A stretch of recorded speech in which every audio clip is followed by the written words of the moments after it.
In this video, we're going to look at an example of the sampling distribution for a mean, population mean. And the format I want to use in this video is that I'll present the question, and if it's applicable, give you a couple of hints, and then ask you to pause the video and try to solve it on your own, and then I'll present the solution. Okay? So here's a scenario. According to the U.S. Department of Agriculture, the mean calorie intake of moderately active males aged 21 to 25 is 2,800 calories, with standard deviation 80 calories. So I already paused the video, label the trait and the population, label mu, label sigma. All right, so hopefully you got this, that the trait is the calorie intake, the population are the males, the moderately active males, 21 to 25. The average calorie intake for the population is mu, 2,800 calories. Standard deviation for the population is 80 calories. That's sigma. Okay. Now we're going to go through really all these questions. It's an awful lot of questions. And the reason I'm putting them all together in this video is to help you discern between the different kinds of questions. And the discernment really comes in, I think, a couple of different categories. When you have a numeric trait, it's possible to have a population distribution, and this was not possible with a yes-no trait, because yes-no traits only had two results, yes or no, and you can't make a histogram out of two piles. But you can with a population distribution, with a numeric trait. So you first have to distinguish, am I dealing with a population distribution or am I dealing with a sampling distribution? And to know the difference, it's just the sample size. If the sample size is 1, it's the population distribution. There's no averaging going on. You could find the standard deviation of the sample means, but remember, since the sample size is 1, the standard deviation is really just sigma. But if you have anything greater than 1 as your sample size, you're now talking about a sampling distribution, and your spread is sigma over square root of n. That's your standard deviation of the sample means, SD of y bar. Okay. The other thing that you have to look at is, what type of problem do you have? Is it that you're being given two values and asked for a probability, so you use normal CDF, or are you given a probability, which is also an area under the curve, and then you ask for a value? In that case, you use inv norm. So that's what I'm trying to help you distinguish through. All right, so I'll just kind of put up here what we're going to go through. If you want to pause and read it, please do so now. And this is the last question we'll look at. Okay. So now, first, I'd like you to do A and B together. So sketch the distribution of the calorie intake of moderately active males, 21 to 25, and find the percent of moderately active males that have a calorie intake between 2750 and 2820. So pause the video, see if you can figure out what kind of problem this is. Really pause it. So hopefully what you'll see is, for A, you're not given a sample size. Since you're not given a sample size, the sample size is assumed to be 1. You're talking about males, 1 at a time. So you find out what's their specific calorie intake, which is not an average, it's just for one person. You take that value and you put it in a pile, and that creates the distribution. And then from that distribution, you look specifically which males, what percent of males have these values, these two values, right? Everything in between. So you're given two values and asked for a probability. So this is where you use normal CDF. So here you go. There's your distribution. It's a population distribution. And here's your specific values. You're finding the area from here to here, which is the same thing as the probability of the males. So about 33% of males have a calorie intake between 2750 and 2820. Now C, what is the 15% highest calorie intake of moderately active males? So pause the video, see if you can see what kind of question this is. So first of all, which distribution are we looking at? Population or sampling distribution? Well, we're not given a sample size. So again, sample size is 1. So we're talking about the population distribution. And we're given a probability, the 15% highest, and we're asked for what is the calorie intake, what is the value.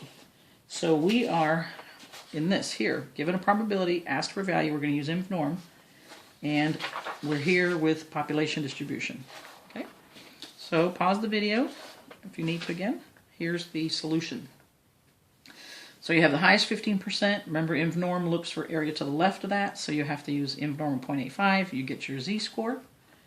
Run it through z equals value minus mean over standard deviation, and I get this, that the 15% highest calorie intake of moderately active males is 2,883 calories or more.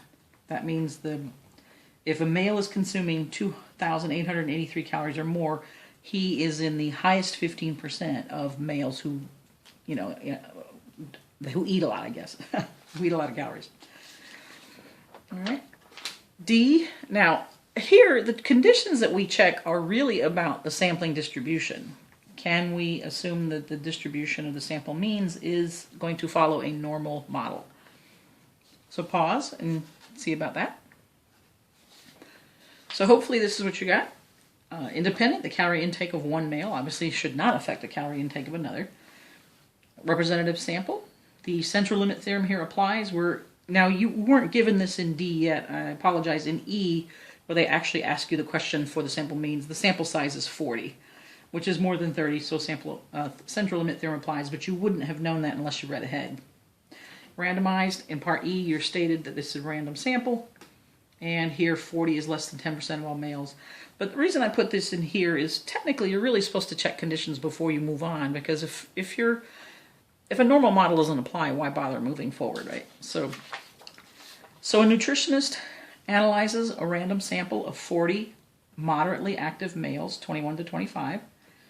What's the probability that the mean calorie intake of the random sample of 40 moderately active males is between 2750 and 2820?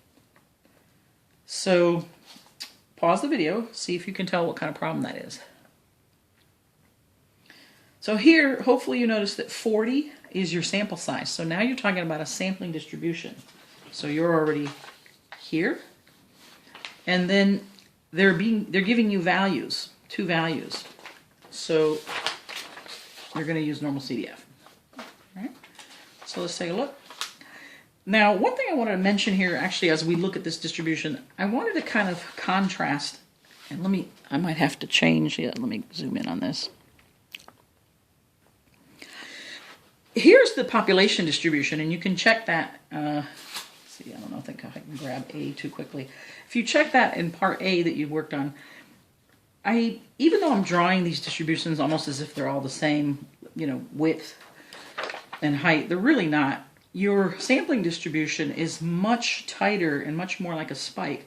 Your population distribution is much more spread out because, again, look at your standard deviation for your population. It's 80, but for your sample means it's 13, because when you do sigma divided by square root of n, which in our case is going to be 80 divided by square root of 40, right, you're going to get 12.65, which I rounded to 13.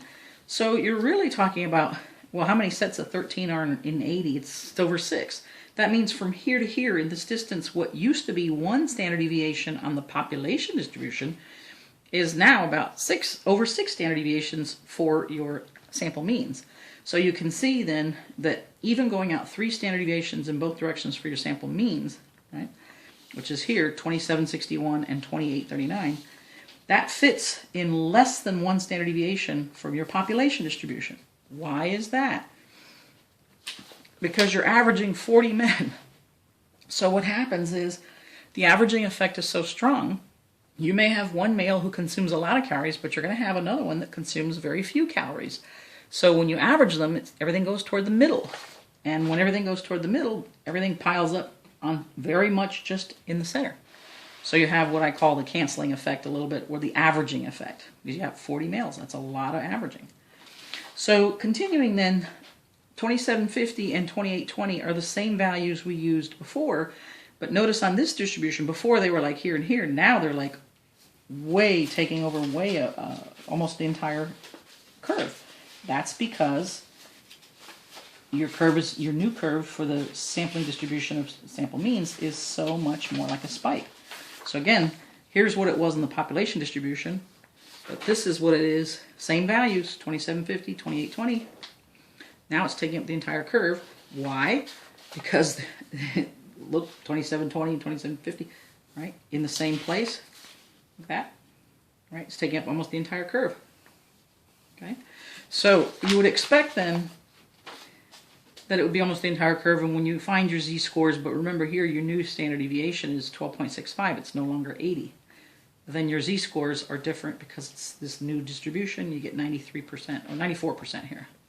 So 94.3% of all random samples of 40 moderately active males aged 21 to 25 will result in an average, because now you're averaging 40 males, calorie intake of between 2750 and 2820.